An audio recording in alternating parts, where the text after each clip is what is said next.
Hours on the Run. Alex Jones and the GCN Radio Network. Stay with us. Unbelievable.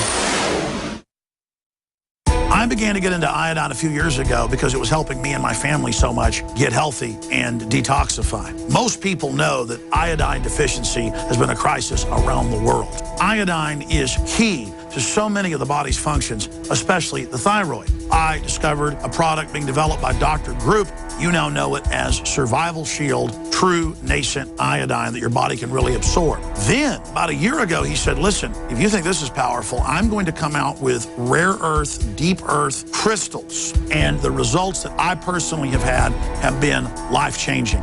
Nobody else has got iodine based on these pure crystals, ladies and gentlemen.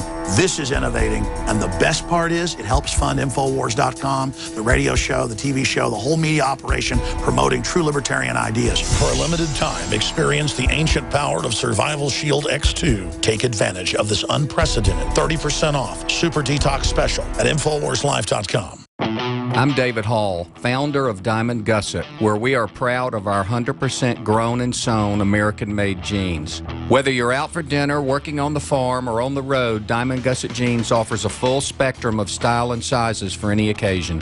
Our loyal customers enable us to continue sponsoring Liberty Media outlets. Use promo code FREEDOM to receive a 15% discount at gusset.com. In Liberty, David Hall, Diamond Gusset Jean Company. Tell folks how you got introduced to Super Male, and then when Super Female came out, tell us what happened. After I saw such a huge positive change in my husband, I had to try it for myself. Talk about the effects. I feel great when I wake up in the morning. I have drive to go to the gym. I feel like I look better. I feel better. I feel sexier. I love it. Even if you don't believe in supplements, take the challenge. Get a bottle of Super Male, a bottle of Super Female. Check it out for yourself. Consult your physician. Visit InfoWarsLife.com today. This is life-changing. Another major health threat, this one in Toledo, Ohio, where everybody in the entire city has been told not to drink the water. Ohio's governor declaring a state of emergency. Did you know that the average person uses about 80 to 100 gallons of water at home every single day? If there's a water emergency, will you be prepared? Panicked residents forming long lines throughout the day. We're here at a supermarket in Toledo. You can see the shelves empty where water once was. To stay safe and healthy during a crisis, you must have access to safe, clean water. Water which will not be available at your local grocery store. There's a mad dash on right now to stock up on supplies. The ProPure Pro 1 G2.0 water filtration system is a must-have for every modern, independently minded household. Protect your family's safety during an emergency. Go to InfoWarsStore.com today to purchase your ProPure Pro 1 G2.0 water filtration system or call 1-888-253-3139.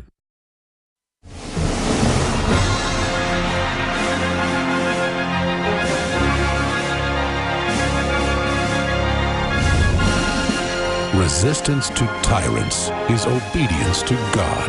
It's Alex Jones.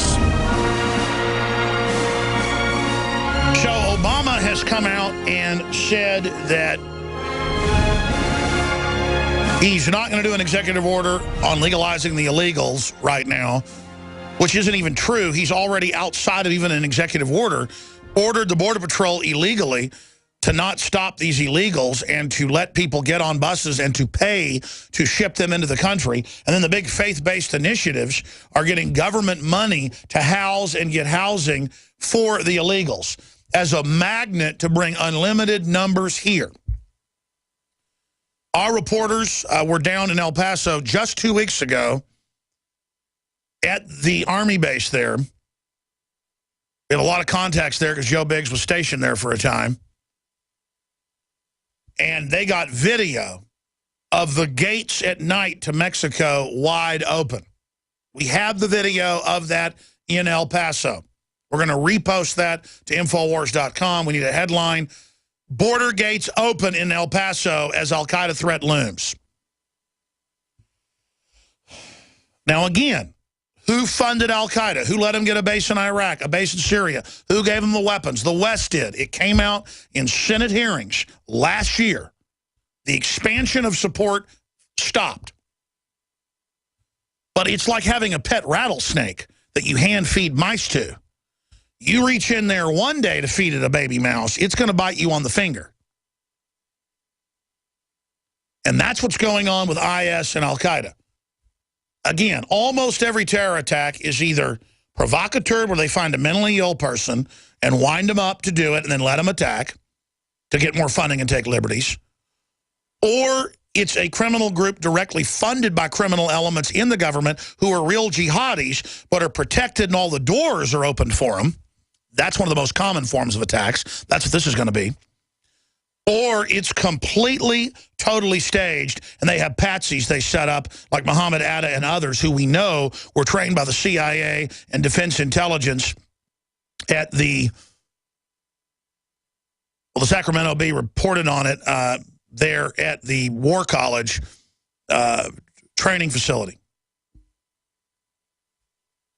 the Defense Language School. And people blew the whistle that 5 of the supposed hijackers were really U.S. government agents. We don't know exactly what happened on 9/11. We just know there's a cover-up of what did. And the official story doesn't add up. And 9/11 was used to take our basic freedoms and transform this country into an oligarchical tyranny, a totalitarian Orwellian system that we're transforming to, that we're slouching into, that we're sliding into. Well, what does CNN and Fox News and MSNBC do? They come out and say, Alex Jones says that George Bush with a detonator like Wile E. Coyote blew up the towers. Alex Jones says the firefighters blew up the towers. Because it's the government and they're the government. I never said anything like that. I said there's clearly explosives in those towers. These people are being tracked. They were being protected. Why are we attacking Iraq when it's supposedly Saudi Arabia behind it? Look at the NORAD stand down. Look at the CIA drills of the towers being attacked that exact same day at that exact same time. Look at the 911 tapes, the air traffic tapes. Look at the police on video, live on CNN going, get back, they're going to bring down Building 7. You see that building? It's coming down. Then CNN would say, does Alex Jones think the police blew it up? No. There's video of cops going, get back. They're getting ready to bring it down. I was buying a pizza that day. I'd been on the air since it started as a guest on Genesis, did my own show, and then had a nighttime show I did then. I was on all day long, took a break at 4 o'clock. They blew it up at 5:25 Eastern, 4:25 Central. Drove to the pizza place to pick up the pizza and heard CBS News Radio, which isn't even on anymore, report Solomon Brothers, 47-story building. They're going to bring it down to controlled demolition so that it doesn't damage surrounding buildings. And I remember thinking, gee, how do you get bombs in a building that fast? It takes some weeks to rig those properly from what I've read. But lost in the fog, I just went back and did the radio show, and I remember saying, man, it looked like they blew that up the next day and blah, blah, blah. And then since then, I remember saying I saw it and heard it on the news. We have the news. We have BBC before it blew up saying it was going to collapse. And then saying it had collapsed when it hadn't collapsed yet. Not one BBC, not 2 BBCs, 3 BBCs. And then they came out and said, Mr. Jones is lying. That video's not real. There was such a backlash. People went and checked their archives. They said, we apologize. That was a mistake. Reuters fed us the script. Exactly. They jumped the gun. 2 hours before it was released that it was Lee Harvey Oswald, they got time zones off in Australia and in one other country. What was it? Indonesia. And they had in the front page, because back then they had afternoon editions of newspapers that came out. Newspapers in big cities came out every few hours. You might have had 20 editions and 10 different papers in New York at the time in 1963. And it famously came out Lee Harvey Oswald before they'd even grabbed him, or before his name had been released, right around the time they were getting him at the movie theater. So this stuff does come out, ladies and gentlemen. They do screw this up because the average person at the BBC is not part of it. They're just reading a teleprompter. But then We Are Change London went and talked to the BBC news reporter who was talking to the reporter on the ground in front of Building 7. And they went to him and they said, you reported that day. It had fallen before it did. He got this real weird look on his face. I've played it here. And he goes, no, I was going to the movies with my daughter that day. I didn't cover 9/11. He just smiled at him.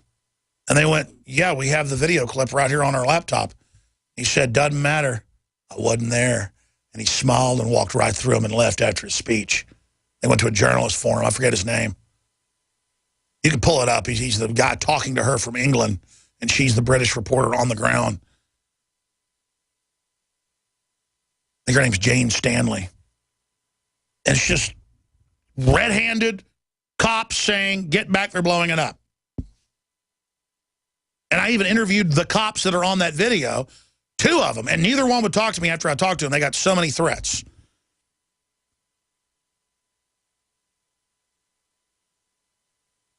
They said no, it was the Red Cross was in command, and they went ahead and told us, even though they were told not to tell us to get back, because they cared about the people a couple minutes before. And then we even heard the countdown on their radio, and we wondered why. The Red Cross, folks, is the Knights Templar, basically. It's the oldest continually operating intelligence agency for 500 years at least. The Red Cross has been operating. There it is. We Are Change UK, Phil Hayton, and WTC7, if you want to see the video from 2008. It is bombshell.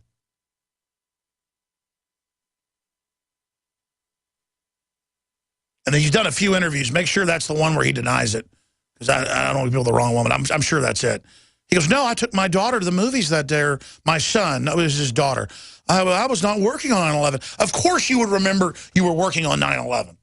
He was on for like 10 hours that day. But this is how dumb they think we all are. This is how stupid they think you are. So now these people are about to hit us again with our border wide open. And Rick Perry, who certainly has his own fair share of problems, did quietly put the state police on alert to look for radicals and killers and people with criminal records on the border. He did deploy the National Guard down there, and we've now learned that Obama tried to block it. And he is working with a group of state senators and others that we've talked to off record who knew that this was basically coming 2 years ago and had a contingency plan ready. And the problem is that Obama won't even deport felons now. So they're filling up state facilities with these violent felons and embarrassing Obama as they're forced to release them. And so what's their answer? Just indict Rick Perry. In fact, we have an article I'm going to put up on screen here about Rick Perry. Rick Perry deletes truthful tweet concerning indictment witch hunt. I don't always drive drunk at 3 times the blood alcohol limit, even though she heads up the DWI task force, the state task force. But when I do, I indict Governor Rick Perry for calling me out on it. And I'm the most drunk Democrat in Texas. One of his people tweeted that out. I saw that like a week ago. And then Rick Perry apologized for it. Rosemary Limburg. So the governor is indicted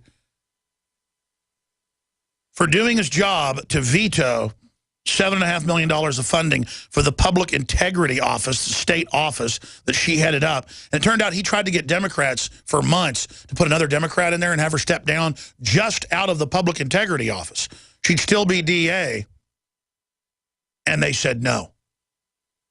And why not?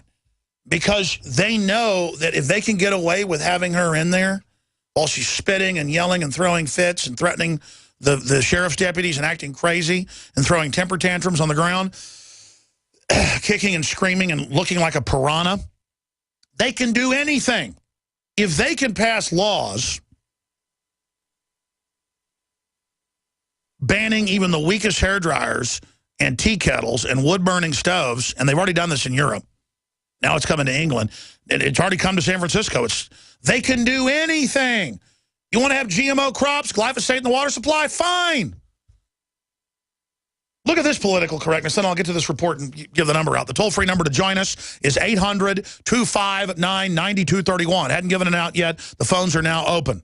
First-time callers, 800-259-9231.